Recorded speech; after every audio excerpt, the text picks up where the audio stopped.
Good morning, students.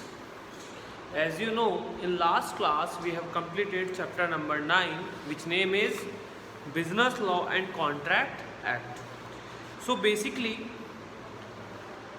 we have discussed the basic terminologies and basic facts of business law, scope of business law, essential elements of a valid contract, and we have discussed almost 43 terminologies related to Contract Act, which helps in understanding of chapter number 10. So basically in today's class we are starting chapter number 10, which name is Contract Legal Provisions. We have discussed contract means when two or more persons agree on the same conditions, जहाँ दो या दो से ज़्यादा लोग agree होंगे and this agreement if is enforceable by law is called contract. So basically in this chapter we will discuss the provisions of Contract Act. So starting with the introduction, definition of contract according to section 10 of Indian Contract Act was explained in the previous chapter. We have discussed the definition of contract in the previous chapter. Along with its characteristics in this chapter, legal provisions regarding contract are explained in details. और इसके अलावा जो provisions होंगे वो हम इस chapter में discuss करेंगे.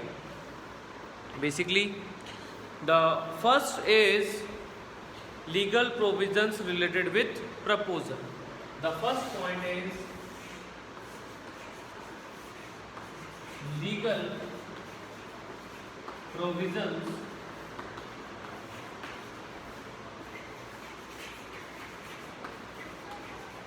related with proposal. Basically, legal provisions related with proposal. The major provisions related to the proposal are as follows. The first, there must be two parties for a proposal.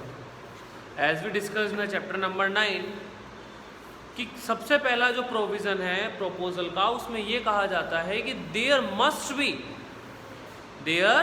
Must be two parties, कि कम से कम दो parties तो होनी ही होनी चाहिए. ठीक है. The second is proposal can be positive और नेगेटिव, कि किसी काम को करने के लिए है to complete a task is called positive, और आपको रेस्ट्रेन करना, रोकना, किसी काम को करने से मना करना, दैट इज नेगेटिव भी हो सकता है. It must be express and implied, it must be specific और जनरल, कि या तो ये एक्सप्रेस होना चाहिए या इम्प्लाइड होगा, साथ के साथ में या तो स्पेसिफिक होना चाहिए या जनरल होना चाहिए. Next, proposal is done with the intention to create a legal relationship. It simply means कि अगर हमारी इंटेंशन नहीं है लीगल रिलेशनशिप की, तो we can't say this is a proposal. हम इसे प्रपोजल नहीं कह सकते. Is it clear?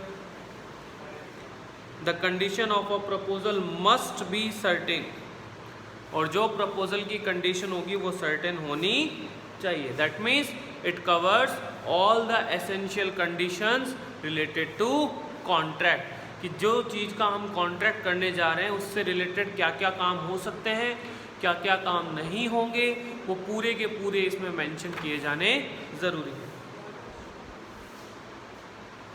Next, offer is only considered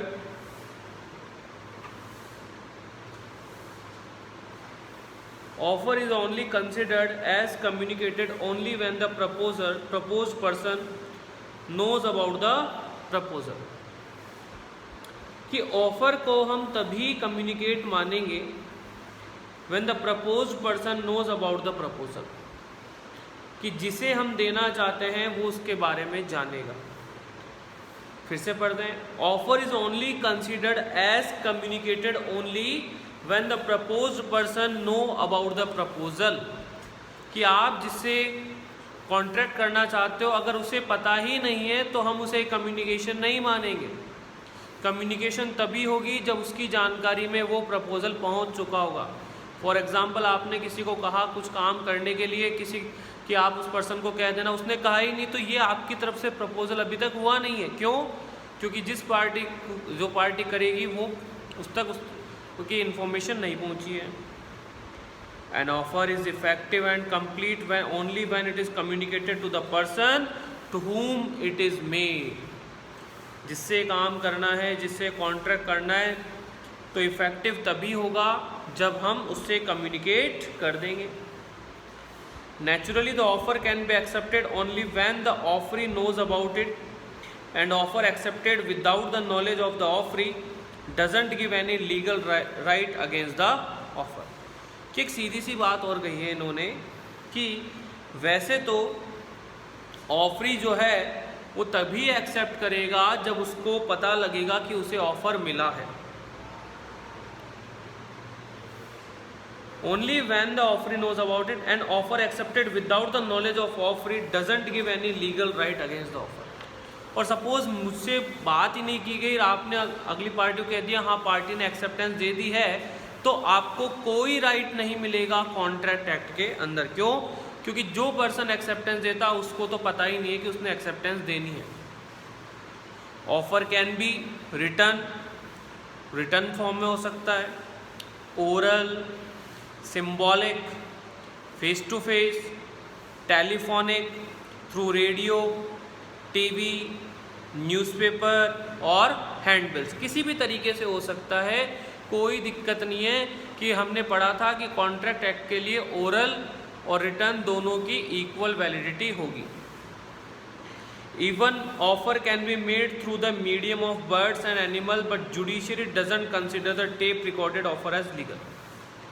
कि बेसिकली लाइक पहले होता था कि जो एनिमल्स और बर्ड्स थे वो काम में लिए जाते थे कम्युनिकेशन के लिए, तो होता है कम्युनिकेशन, ऑफर चला जाता है, लेकिन आज के टाइम में कोर्ट इस चीज़ को एडमिसिबल नहीं करता है। Offer must not contain any such statement so that other party is bounded to give the acceptance of the offer. और सबसे बड़ी बात कि आप ज़बरदस्ती किसी से एक्सेप्टेंस नहीं लेंगे, कि आपके पास ऐसी कोई कंडीशन नहीं होनी चाहिए कि सामने वाली पार्टी के पास एक्सेप्टेंस देने के अलावा और कोई रास्ता ही नहीं हो। Is it clear? The desire to offer can not be considered as an offer. फिर से वही बात कि आपकी मात्र इच्छा मात्र को, फॉर एग्जाम्पल आप कोई काम करना चाहते हैं, ठीक है, केवल आपकी इच्छा है, ना आपने अभी तक कम्युनिकेशन किया है, ना ही आपने कोई लीगल इंटेंशन है क्रिएट करने की। So the auction advertisement shows a desire to offer. Auction का मतलब हम घर बेचना चाहते हैं, ठीक है, वो डिज़ायर टू ऑफर है।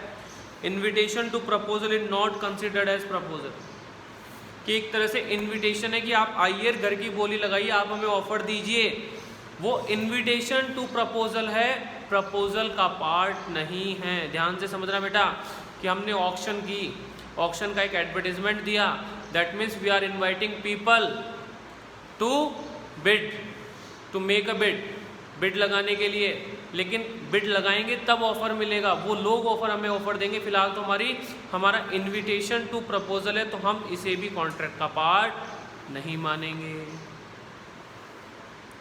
द कैटलॉग, इसी तरीके से कि आपको कैटलॉग मिला हुआ है, price list, hotel menu card, reply of an inquiry, prospectus, timetable of railway, advertisement on for insurance, application for vacant job are examples to invitation to offer, not an offer। Is it clear? तो बेटा ये सीधी सी बात है, invitation to offer है, ये offer नहीं है, proposal नहीं है, और इसीलिए हम डायरेक्ट लीगल प्रोसीडिंग्स स्टार्ट नहीं कर सकते हैं। Is it clear everyone? तो बेटा इसमें इन्होंने क्लियरली बताया, फॉर एग्जांपल कि किसी शॉप के बाहर बोर्ड लगा हुआ है कि हमारे यहाँ ग्रोसरी आइटम्स मिलते हैं, ठीक है, हमने पढ़ा था कि ऑफर के लिए स्पेसिफिक कंडीशंस होनी चाहिए। क्या वहाँ कंडीशंस मेंशन की गई है? क्या वो आपको स्पेशली बुलाकर बेच रहा है? नो, वो केवल इन्विटेशन टू प्रपोजल है कि आप आइए और हमें प्रपोजल दीजिए कि आप क्या खरीदना चाहते हैं। जब शॉप पर जाते हैं तो हम कहते हैं कि भैया ये सामान दोगे क्या, कितने में दोगे? दैट वी आर प्रपोजिंग, हम प्रपोजल करने वाले हैं। समझ में आया? ठीक है, वो केवल एक इंटेंशन टू इनवाइट प्रपोजल उसके लिए है, हम उसे कभी भी प्रपोजल कंसिडर नहीं करेंगे। तो इसे थोड़ा सा हमें टेक्निकली समझना है। Is it clear everyone? Now the second is legal provisions related with acceptance. ये सेकंड जो है वो है हमारे legal provisions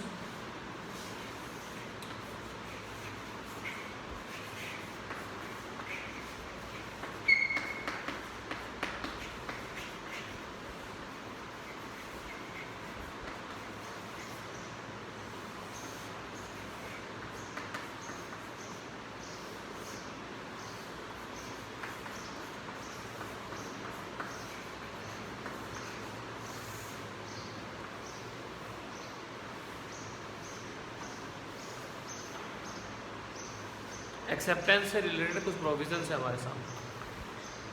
first, acceptance must be absolute and unconditional. सबसे बड़ी बात कि एक्सेप्टेंस में कोई कंडीशन नहीं होगी। दैट मीन्स हमने पढ़ा था, अगर आपको याद हो तो, काउंटर ऑफर, क्रॉस ऑफर, कुछ ऐसी चीज़ें पढ़ी थी। ठीक है, तो वो नहीं है। हम केवल एक एक्सेप्टेंस की बात करें तो वो अनकंडीशनल होगी। दैट मीन्स कि मेरी ये कंडीशन है, मैं तब एक्सेप्ट करूँगा, नो। अब वो प्योर एक्सेप्टेंस नहीं है, उसे हम काउंटर ऑफर कह सकते हैं। लेकिन अगर हम प्योर एक्सेप्टेंस के प्रोविजंस की बात करें तो यहाँ साफ कहा गया है कि जो टर्म्स एंड कंडीशंस प्रपोजर ने दी है, उन्हें एक्सेप्ट करना उन्हीं कंडीशन पर वो होना चाहिए। ठीक है, that means absolute and unconditional होनी चाहिए। Second, it must be in prescribed manner. If the proposal prescribes some mode of acceptance, it must be accepted in the particular manner. If a proposal doesn't prescribe any mode of acceptance, it must be accepted in usual and reasonable manner. कि सबसे बड़ी बात ये कहना चाह रहे हैं कि अब आती है बात एक्सेप्टेंस देंगे कैसे। प्रपोजल देने वाले जो प्रपोजी होता है वो कभी कंडीशन रख ही नहीं सकता। तो प्रपोजल देने वाले के ऊपर डिपेंडेंट करता है कि उसने कौन सा मैनर प्रेस्क्राइब्ड किया है। फॉर एग्जाम्पल, उसने कहा कि आपका आंसर ईमेल के थ्रू ही आना चाहिए और वो भी रजिस्टर्ड आपकी ऑर्गेनाइजेशन। आप कहते हैं टेलीफोनिक कर सकते हो तो टेलीफोन से आना चाहिए, रजिस्टर्ड पोस्ट के थ्रू जाना चाहिए तो पोस्ट के थ्रू जाएगा, रिटर्न में चाहिए तो रिटर्न। दैट मीन्स कि जो मैनर प्रेस्क्राइब्ड किया जाएगा उसी मैनर में आपकी एक्सेप्टेंस आनी चाहिए। और अगर मैनर प्रेस्क्राइब्ड नहीं किया गया है तो जो उस वर्क का रीजनेबल मैनर है हम उसी को एक्सेप्ट कर लेंगे। फॉर एग्जाम्पल, हमारे आसपास के रिटेलर के जितने भी कॉन्ट्रैक्ट होते हैं, जितने भी, वो मोस्टली ओरल फॉर्म में होते हैं। तो यहाँ रीजनेबल मैनर क्या होगा? ओरल होगा। फॉर एग्जांपल, आपका अपॉइंटमेंट होना जा रहा है किसी ऑर्गेनाइजेशन में तो वो 99% रिटर्न में होता है। अगर आप एक अच्छी जॉब में जा रहे हैं, लोकल हम फर्म की बात नहीं कर रहे, तो वहाँ रिटर्न होगा। तो मतलब रीजनेबल मैनर देखा जाएगा कि वहाँ कौन सा यूज़ किया जाता है, आपको उसी में फिर एक्सेप्टेंस देनी होगी। इट मे बी एक्सप्रेस और इम्प्लाइड बाय कंडक्ट। अब सीधी सी बात है, जैसे ऑफर जो था एक्सप्रेस और इम्प्लाइड था, वैसे एक्सेप्टेंस भी क्या होगी? एक्सप्रेस और इम्प्लाइड हो सकती है और बाय कंडक्ट भी हो सकती है। फॉर एग्जांपल, ठीक है, आप एक वेजिटेबल्स लेने गए, ठीक है, एक जैसे कि रिलायंस फ्रेश वगैरह में या कहीं पर भी गए, आपने बास्केट ली, आपने सेलेक्ट करना स्टार्ट किया, आपने प्रपोजल दिया कि हम खरीदना चाहते हैं, आप काउंटर पर गए, उसने बिना कुछ कहे बिलिंग कर दी। दैट मीन्स उसका कंडक्ट बताता है कि उसने वो जो ऑफर है वो एक्सेप्ट कर लिया है। Is it clear student? तो basically in this chapter we will discuss about provisions related to proposal, acceptance, contractual capacity and consideration, bailment place. तो इन सब चीज़ों को डिटेल में हम लोग डिस्कस करने वाले हैं। Is it clear? So students, हम थोड़ा स्लो चलेंगे लेकिन समझ में आना बहुत ज़रूरी है। लीगल टर्म्स है हमारे सामने, ठीक है। सो आज की क्लास में हमने क्या डिस्कस किया, legal provisions related with proposal and some provisions related to acceptance. Still, if you have got any doubt related to this topic, you can ask through WhatsApp. Thank you, students.